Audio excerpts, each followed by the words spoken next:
are the New York Knicks.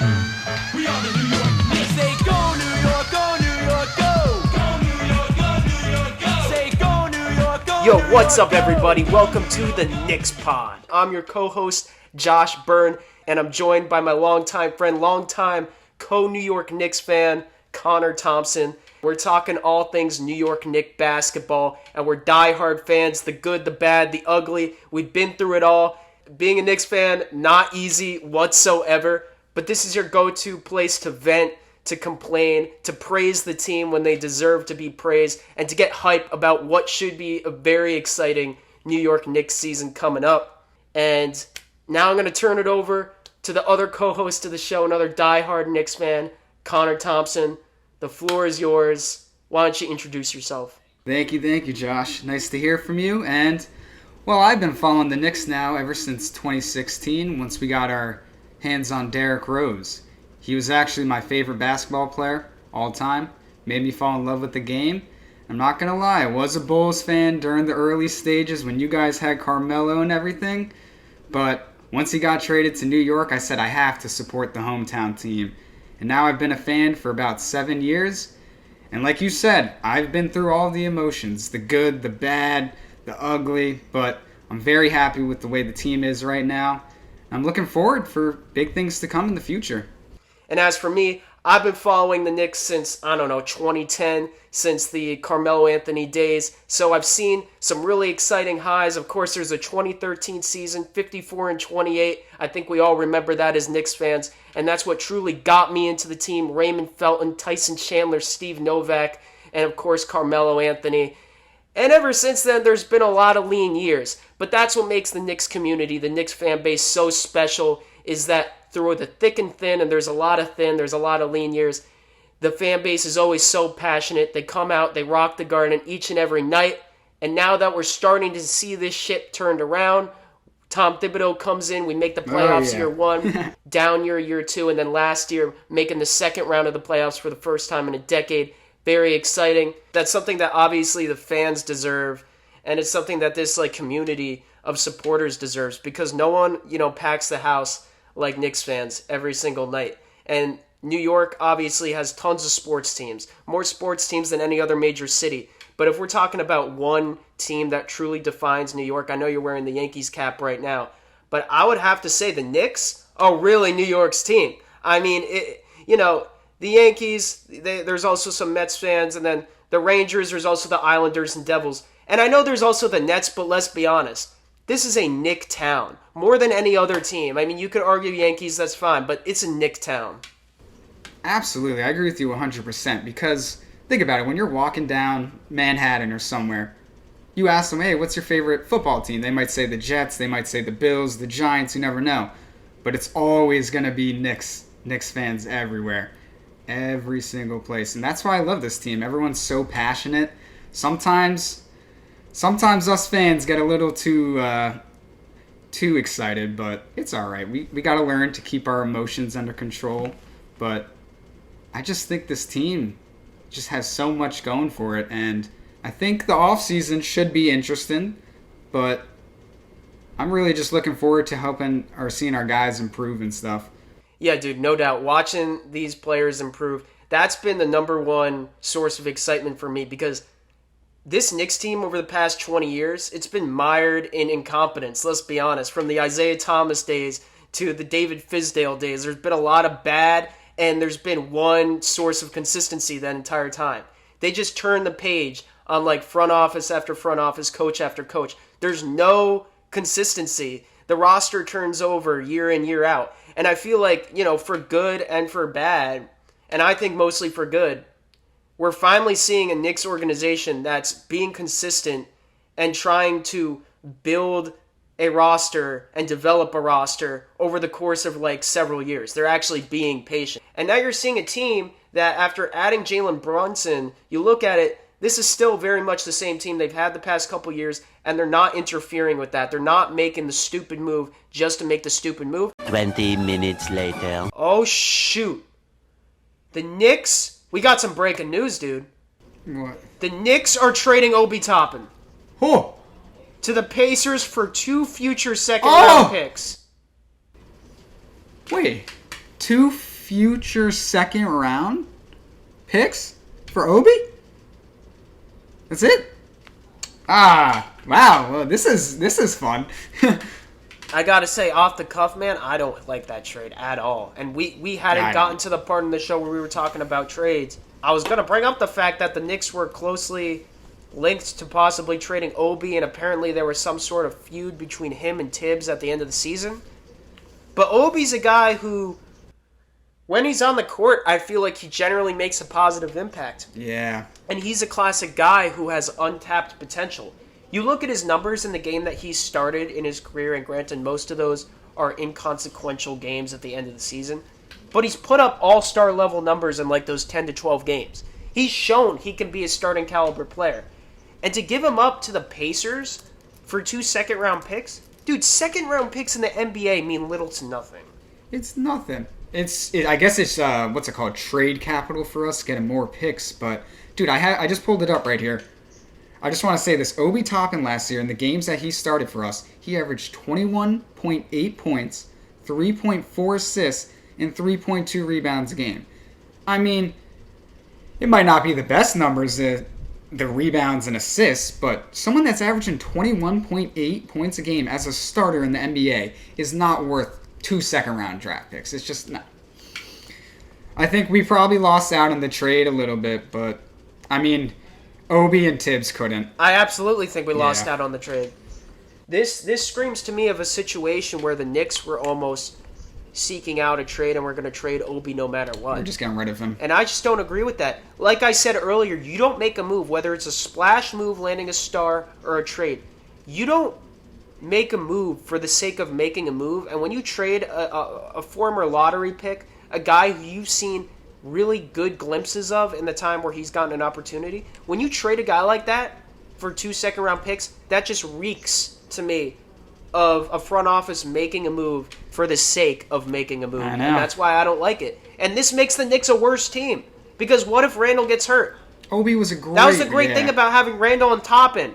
Toppin could just slide in there, and he'd be a very above-average power forward. Maybe not in every asset of the game. Yeah. You know, maybe defensively he has some room to grow. Maybe his basketball IQ needs a little work. But in terms of shooting, in terms of playmaking, Obi Toppin had it. Yeah. Okay, you cannot tell me he's not a skilled offensive player, because he is. And he had the potential, I think, if you gave him enough, room to grow, enough minutes, where he could eventually develop into a guy who was almost as productive as Julius Randle, with maybe a better ability of not completely sinking the team exactly. when he's not going He right. could have been a better fit, because Obi's more of like, he's not one that's going to look for a shot. If Obi's open, best believe he's going to pull that three. It might be the ugliest jump shot you've ever seen, or it might be a swish. But I feel like if we had actually given him a chance, we could have potentially moved Randall, gotten ourselves a star, and then slide Obi right into the 4. He could be a starter. He's going to start now. Absolutely. Wait, you said he got traded to the Pacers, right? The Pacers, a rebuilding team, by the way. I mean, they have Tyrese Halliburton, who's a superstar player. They also... This Bruce is a Brown. great move for the Pacers, man. You slide... Yeah, they signed Bruce Brown. You slide Toppin in. They could be a 40-win team next year, easily. I mean, I really think they have a chance. And I'm looking at Toppin's career numbers. He's a guy who in his career has played 14.7 minutes per game. So... right off the cuff, you got to take all his numbers with a grain of salt because it's only in 14 minutes a game. Yeah. But he's averaged 7 points, 3 rebounds, and just about 1 assist in 14 and a half minutes. But that's on 49.2% shooting. That's very good shooting. Free throw shooting, he's a good free throw shooter. He doesn't take a lot, but he's a career 766 free throw shooter. And a career 325 three-point shooter. This year he took way more threes than he had in his first 2 seasons. 3.7 attempts per game, which, for a guy that's not taking a lot of threes because he's not playing a lot, 3.7 in 14 minutes, that's a lot. That is a lot of threes. At times it felt like he was taking too many threes, but he definitely not a bad percentage at 34.4. No. He did. But yeah, dude, I'm not going to lie. I really don't like this move for the Knicks, and I know that we were both on board with bringing Julius back because there really wasn't a realistic way of getting rid of him and keeping the team at the same quality. But, Now it's like you really can't move Julius unless you're getting, like, Cat back. Because what are you going to do? What are you going to do if Julius goes down now? Dude, I don't like this move It's at not all, even and it Julius. really... Think about it. If Mitch gets hurt, the front court just lost a lot of depth. Because now I'm thinking, what's our front court depth now? We have Julius, Mitch, we have Isaiah Hartenstein, we have... And then I guess, do we still have Jericho Sims? Is he still on the roster? Or? We do have Jericho Sims. But Jericho Sims, like, he's not going to play the 4, No, is he? no, I he's mean, a I guess he center. could, but he's not going to shoot. He's a center. He's a solid backup center. Like, I would be okay with trading Jericho Sims or Isaiah Hartenstein, who, they're both solid players. Yeah. But it's like, you don't necessarily need 3 really quality centers on your team. But now we have 1 quality 4. We have 1 4. And I'm going to bring up this question to you, because you kind of mentioned it when you were reacting to this trade. They acquired 2 second-round picks back. That screams to me of, oh, you're trying to stack your bread. You're trying to stack your draft capital to acquire a superstar.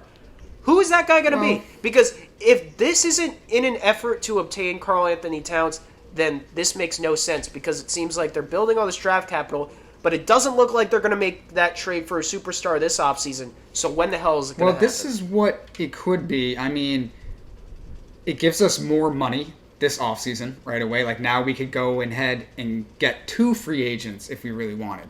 So I'm thinking that's probably the play here, is we're going to have to get a replacement, right? Get a power forward that's going to come in. Or maybe the Knicks are thinking big, and who knows, maybe in 2 hours or in 2 days, the Knicks are going to be breaking news again with Julius Randle off to Minnesota. Like, you never know.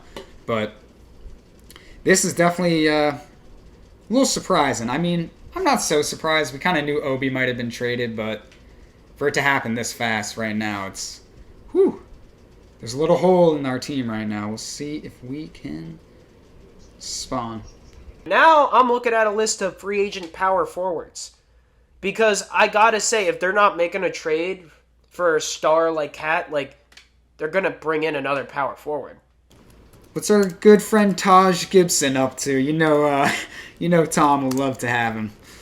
I'm not even joking, man. I'd take him in a heartbeat right now. I would take him in a heartbeat. Dude, Taj, when you remember how we were talking about how Derrick Rose was the veteran leader for us? I mean, you add Taj, he kind of replaces him, and he's been with Tom forever. The problem is, here's the problem with that, though. I understand from a leadership aspect that kind of fills the void. And Taj was really good for us when he was on the team, but Taj is like close to 40, man. Yeah. You can't. This doesn't sit right with me. Replacing a guy who's like about to be in his prime, who's 25, and Obi Toppin, who has all this untapped potential, and then replacing him with a has-been, a freaking fossil, in Taj Gibson, who's had a great career. Don't get me wrong. Yes. Mad respect for Taj Gibson and like what he's done, but that's just not okay from a skill standpoint, from making a team a better standpoint. Mm-hmm.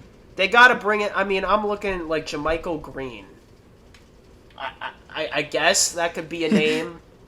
I actually don't even know if like the status of some of these players. I don't know if some of them have been signed yet. Paul Reed, Moritz Wagner, Dwight Powell. I mean, not a lot of great options. But it just seems unnecessary. Yeah. Not a lot of great options, dude, because it's not like you're going to sign, Grant Williams, who's a restricted free agent, so that's not exactly, the same thing. You'd probably have to overpay for him even more, and I don't think it's even like worth it. He's a good player, but I just think they would have been better off keeping Obi. I mean, maybe if they got a first round pick back, okay. But think about it. This is a guy who just a few years ago, they used the number 6, a lottery pick on Obi Toppin. And this was a pick that at the time was praised almost universally. Yeah. Because coming out of Dayton, he was the player of the year. He had a great collegiate career. And it's not like he was a bust. It's not like when he came to the Knicks, he was like, oh, clearly this guy can't do it. His rookie year, I will say, there were times where it's like he's lost. When he came into the game, generally speaking, he'd make a positive impact. So to me, unless they're getting a superstar imminently, this is not a move that helps the Knicks for this year at all. So, if anything, now I'm thinking the Knicks want to keep Randle. If they're trading away Obi Toppin, you'd have to think so. You can't just trade him away now. Who plays the 4? Yeah, exactly. So I think the Knicks now are committed with Randle. They want to be long-term with him. So now it turns to conversation, who do we get that could come in and help this group that's a star, like Paul George? We haven't talked about him yet, but me and you both love Paul George, and we think he would be a great addition to this team. How do we get Paul George? Well, they're probably not going to want Julius Randle per se, but they might take R.J. Barrett. Would you give up R.J. Barrett if it meant receiving Paul George? No, absolutely not. Okay. I'll be on the record when I say I would love for the Knicks to acquire Paul George. But when you're looking at developing this roster and being consistent and not just doing things for the sake of doing things, trading R.J. Barrett for Paul George, that's like something the Knicks would do in like 2008. Giving up a young, promising, controllable player, albeit he's getting paid a lot of money now with this mega deal extension he got last year, which kicks in this year. But R.J. Barrett, we haven't seen the best of him. And he was their second best player in the playoffs last year when the team needed him the most. For the most part, outside of a few games, he wasn't perfect. He showed up. And I was very down on R.J. before the playoffs because he was struggling. And I think a lot of people are frustrated by R.J. because he's a good player. He was taken with the number 3 pick in 2019. But he hasn't developed as quickly as a lot of people want him to, especially considering what Ja's like, what Zion's like when he's actually on the floor. So they kind of want to see RJ just become the superstar. But the reality is he's not a superstar, but he's a very good player, and he has the potential to be a very solid small forward, a very solid third option. And he's a guy where if he just develops a slightly more consistent shot, I mean, that's a guy who can be an efficient 20-point-per-game scorer with good defense and can be part of the solution. Paul George, I love him as a player. First ballot Hall of Famer, no doubt, and I would love to see him on the Knicks. And I would love to give up Randle to get him. The problem with Paul George is twofold. A, he's older than anybody on this Knicks team. He's, 33 now? And he hasn't played more than 56 games in the past 5 years. 56 was his high watermark last season, and he missed, it wasn't like he came in the second half and played those 56. No. He played the 56 the first half, and then bam, he's out for the playoffs. And you look at the Clippers and why they have failed in the whole Kawhi Paul George era, it's because they couldn't keep either of them healthy.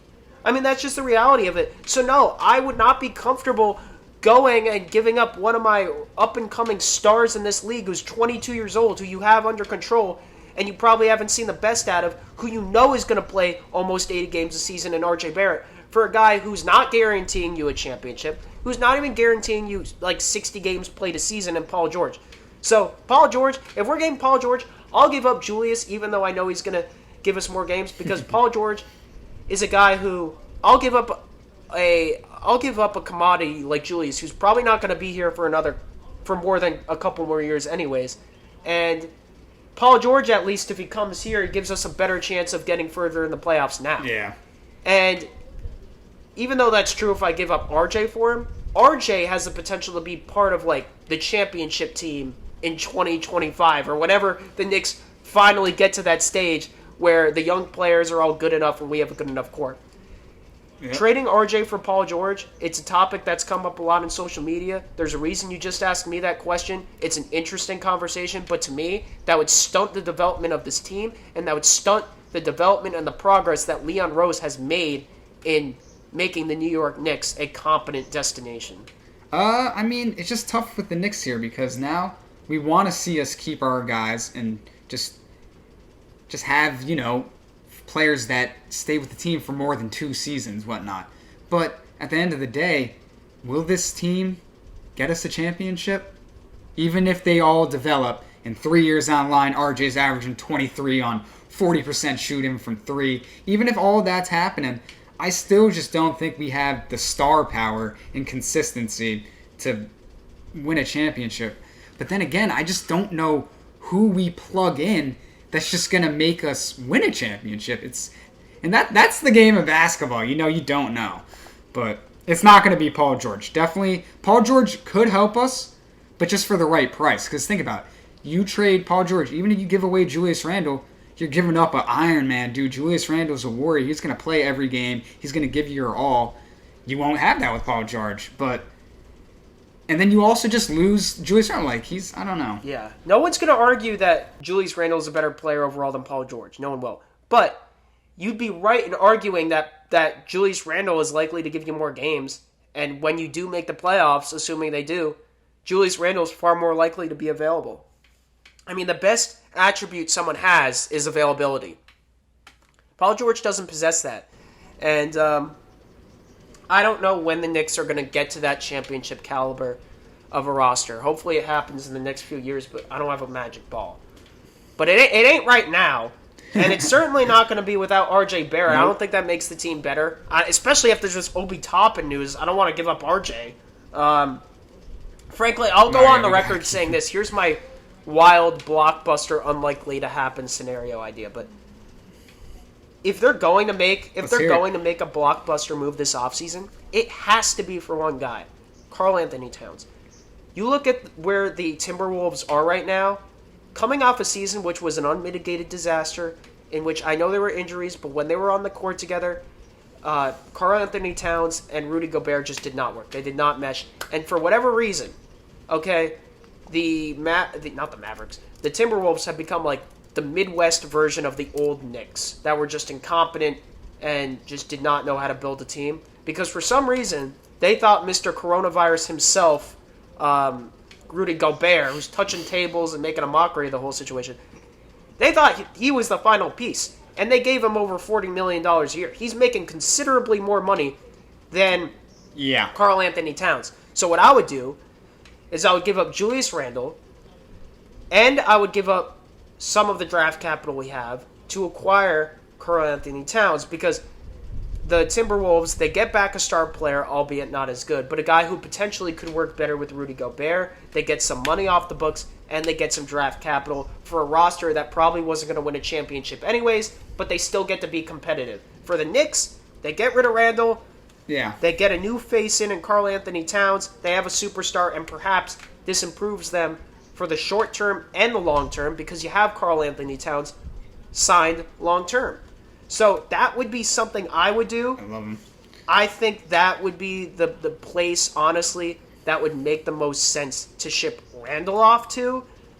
So while there aren't a lot of options for the Knicks to make a blockbuster splash kind of trade, if I'm being honest with you, I know it doesn't sound super realistic, but I think the most realistic scenario in which the Knicks acquire a superstar level talent is in a trade situation like that with the Minnesota Timberwolves for Karl Anthony Towns. And I love Karl Anthony Towns. I actually agree with you. I think if we traded them Randle draft picks, the only thing that we might have to add is like they might want a young player. Deuce McBride. Yeah, like okay, they might want Quentin Grimes quickly. Because we got those too. We got a plethora of young players. I know. Dude, it would have been nice if we kept Obi. We could have traded him too. But yeah, I want to bring this up before we wrap it up. James Harden, do you want him? Do you want him on the team or no? Because he's Clippers and Knicks. I'll become a Brooklyn Nets fan if we. No, I'll become a Brooklyn Nets fan if he comes here. James Harden, no doubt, he is a great player. He's a cancer. He's like if Kyrie Irving came over. To me, he's in the same mold. He's not a winner. You know what he is. I don't want anything to do with him. I feel like the Knicks will regress with him on the team. Definitely. You could argue the overall talent of the team might go up just because of his name, and he is still a great player. But I don't see this team winning more games with James Harden on the court. I mean, I really don't think he made the Sixers. Okay, maybe he made the Sixers better. The Sixers were one of the few teams that James Harden actually made sense on. So I think Harden would be dumb to leave the Sixers. But yeah, I don't think he's a good fit. I think the Knicks have their franchise point guard in Jalen Brunson. And I don't think there's any need to bring in James Harden. Same with me. I don't either. Yeah, man, there's obviously a lot to talk about. The offseason's heating up. The Knicks literally traded Obi Toppin away, and they trade away the guy whose jersey you're rocking today. So we'll have to see.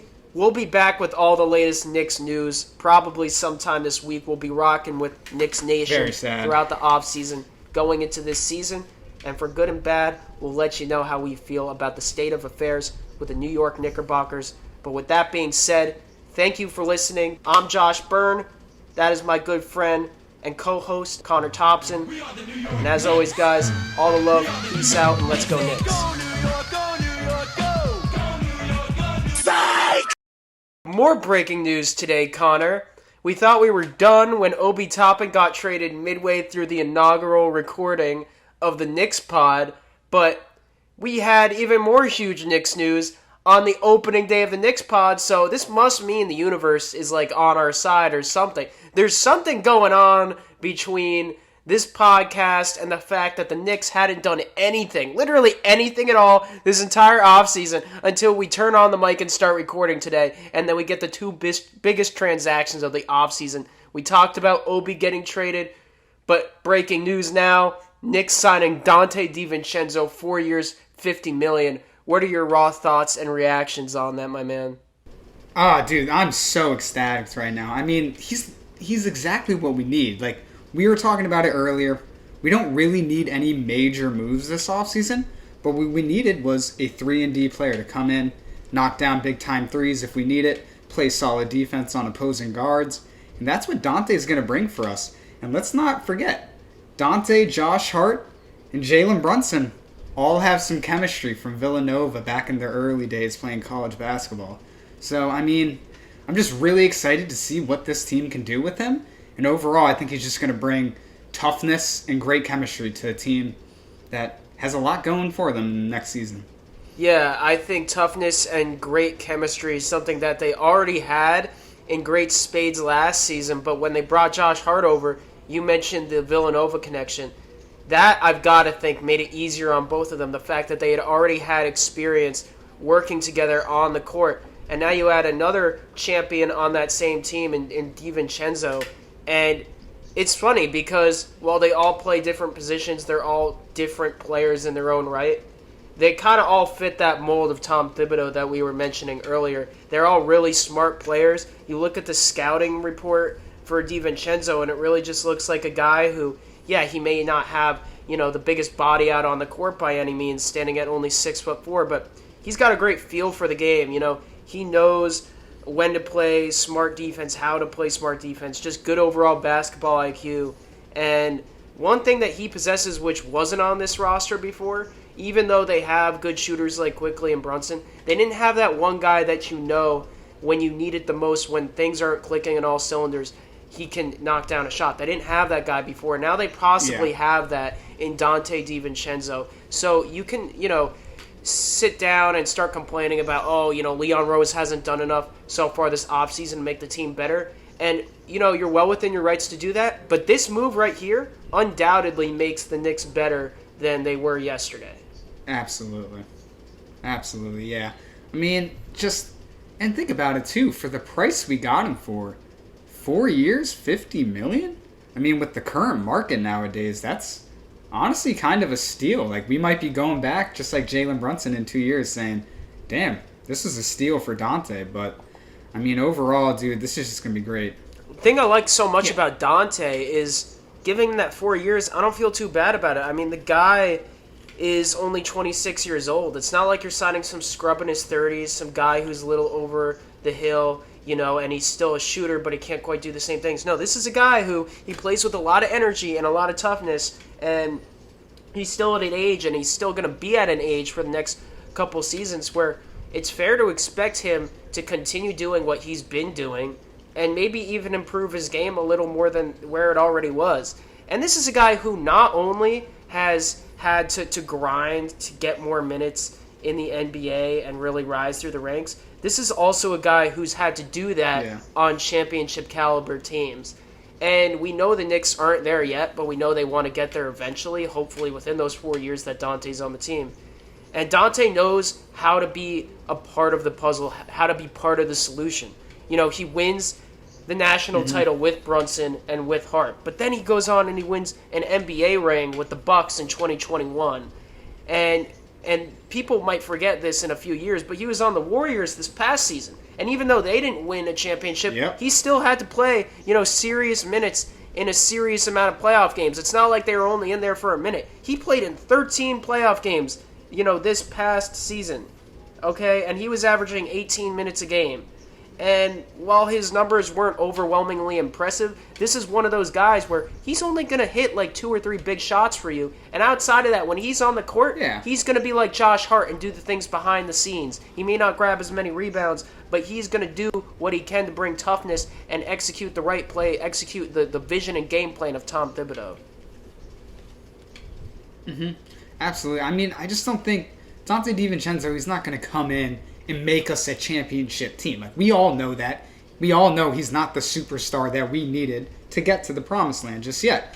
But is this not a step in the right direction? No, this is absolutely a step in the right direction. I mean, you're adding guys, you're building a culture now with the Knicks. What's happening is you're seeing us stay with the main guys and then also recruiting people that might not just be the most talented, but people that are going to come in and gel with the group that's already here. And Donte is just going to fit right in. It's going to be like he was already there for 3 seasons. He's going to be like that. Exactly. But by no means is he going to come in and drop 20 points for us on every given night, hit a game-winning 3 every night. He may hit a game-winning 3 sometimes, but he's not going to be the guy we look for down at the end of the games. That's still going to be Jalen Brunson, Julius Randle, RJ Barrett. But what he is going to provide is just a sense of security. Like, we know we can rely on him if we have to go with him late in the game. And I just overall think this is a great pickup for the Knicks. And yeah, let's see if they make any more moves. Do you personally think they're making any more moves, or you think this is it? I think that there's definitely a possibility that they could make another move. I think the trade of Obi Toppin earlier, acquiring those draft assets, opens the door, or at least keeps the door slightly open for a potential trade. But as of now, dude, I don't think we're gonna be hearing about any big splash move. For now, I'm just happy they finally signed a guy that they were linked to. It's like, okay, good. We knew the Knicks weren't gonna most likely have a super exciting offseason in the sense that they weren't gonna, sign tons of superstars and make waves. But it's nice to know that we had been hearing ad nauseum almost that Donte Divincenzo and the Knicks were interested in each other. Donte was interested in coming to New York. The Knicks were interested in Donte, and it's nice to see that finally get done. And one question I have for you. Yep. And I feel like I kind of know where you stand on this matter, but I feel like it's worth bringing up. Evan Fournier is still locked up for next year for the Knicks. And this is a guy who a couple years ago was brought in to essentially be what Donte Divincenzo is expected to be now. So what do you do with Evan Fournier, and what, if anything, does this signing mean for his future as a Knick? So it's very tough with the Evan situation right now, because I've heard from multiple sources close to Evan that he fully expects to not play and not be on the team. But it's like, okay, yeah, I can fully agree with that. But who is going to pick him up for that type of money? $18 million a year is just, for the right player nowadays, it's perfectly reasonable. But Evan Fournier just doesn't bring the juice nowadays, and I don't know.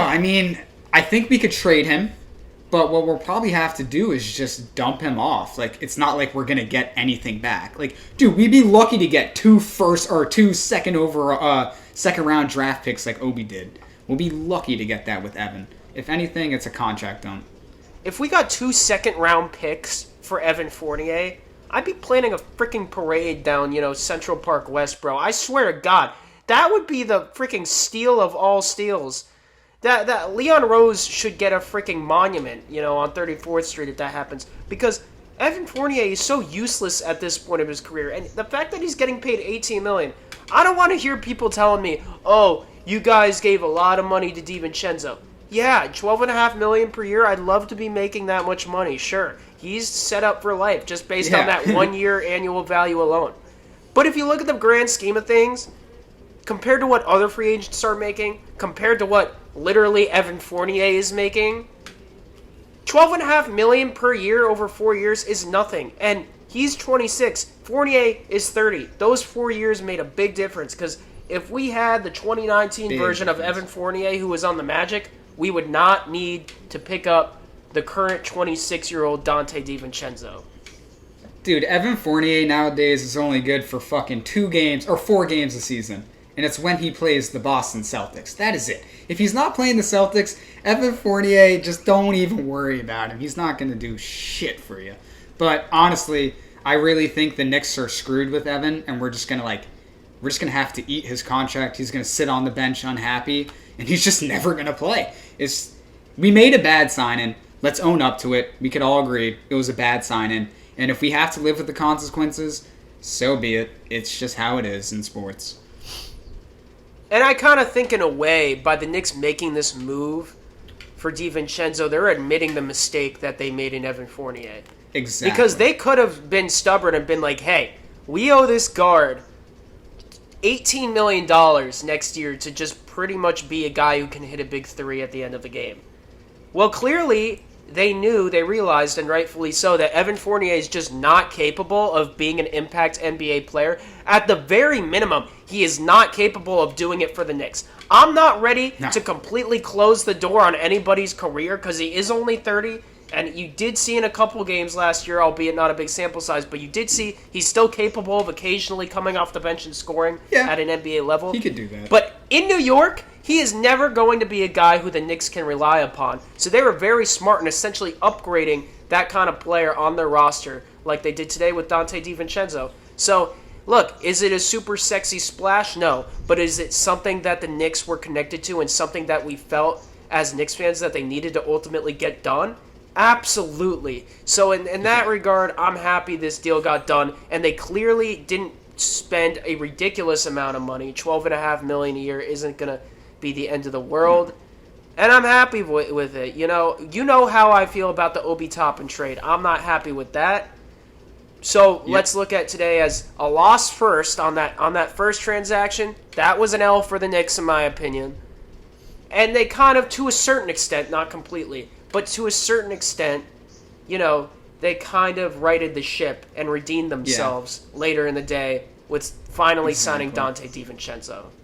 Yep, and we don't know what goes on in the front office, but maybe they knew before they traded Obi that they were going to sign Donte later in the day. It could make sense like that, but then again, we're just two regular guys that follow the Knicks, so we don't have the insider information like these other places do. But, I mean, hey man, like you said, we got a loss, but now we have a win. And hey, we ended on a win, so I think today overall was a great day for the Knicks, and next season it should be super exciting. Certainly an interesting day for the Knicks, indeed. And hopefully, in these coming episodes when we record, we can even have a fraction of as interesting of a day as we did on day one.